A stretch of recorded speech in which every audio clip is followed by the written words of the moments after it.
ഞാൻ നടാനായിട്ടുള്ള ഉള്ളി എടുത്തുകൊണ്ട് വന്നിരിക്കുന്നതാണ്. എന്ന് പറഞ്ഞാൽ നമ്മൾ ഉള്ളി ഇട്ട് സൂക്ഷിക്കുന്ന കബോർഡ് വൃത്തിയാക്കിയപ്പം മുളച്ചു തുടങ്ങിയ ഉള്ളിയെ ഞാൻ മുറ്റത്തോട്ട് എറിഞ്ഞിട്ടുണ്ടായിരുന്നേ. എന്നിട്ട് അവിടുന്ന് മുളച്ച് കിടക്കുന്നതിനെ എടുത്തുകൊണ്ട് വന്ന് വെള്ളത്തിനകത്ത് ഇട്ട് വെച്ചതാണ്. അപ്പോൾ ഇതൊരു ചെറിയ സവോളക്കുഞ്ഞിനെ നടേണ്ട കാര്യമില്ല. ഞാൻ ഉള്ളി മാത്രമാണ് ഇന്ന് നടുന്നത്. ഇതുപോലെ അഴുകി തുടങ്ങിയിട്ടുണ്ടെങ്കിലും നമ്മൾ പേടിക്കാനൊന്നുമില്ല കേട്ടോ. ഇത് നട്ടാലും ഉണ്ടാകും. എന്നാലും ഞാൻ ഉള്ളതിലും വലിപ്പമുള്ളവയെ നോക്കിയിട്ട് മുളയുള്ളതിനെ നടുന്നതാണ് നമുക്ക് നല്ലത്.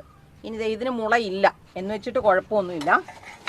ഇതിൻ്റെ മുകൾ വശം പതുക്കെ ഒന്ന് മുറിച്ചിട്ട് കണ്ടോ, അതേ മുള വരുന്നുണ്ടോ, ഇതിനെ അങ്ങോട്ട് നട്ടു കൊടുത്താലും മതി.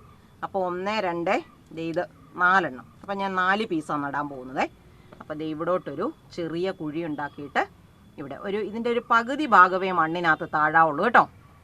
അപ്പം തുടങ്ങുന്ന അവസരത്തിൽ നമ്മളൊരു കുറച്ചും കൂടെ ഉണ്ടെങ്കിലും കുഴപ്പമില്ല. ഈ മണ്ണിന് ഇരുത്തം വരുമ്പോൾ അത് കറക്റ്റ് ആയിക്കോളും. ഒരു 4 പീസ് 4 സൈഡിലായിട്ടാണ് ഞാനിതിനകത്ത് നട്ടു വെക്കുന്നത്. കാരണം ഉള്ളി ഇനി ഇപ്പം നമ്മൾ നട്ടിരിക്കുന്ന ഉള്ളി നോക്കിയാൽ അറിയാം, ഒരെണ്ണത്തിൻ്റെ ചുവട്ടിലോട്ട് പല എണ്ണങ്ങളുണ്ടാകും. 8 മുതൽ 10 വരെ എണ്ണം വരെയൊക്കെ ഉള്ളി നമുക്ക് ഉണ്ടായി വരാറുണ്ട് കണ്ടോ. അപ്പം ഇതേപോലെ വെച്ചിട്ട് ഞാൻ നട്ട് പിടിപ്പിക്കുമ്പോൾ തന്നെ നല്ലതുപോലെ ഒന്ന് നനച്ചു കൊടുക്കാറുണ്ട്.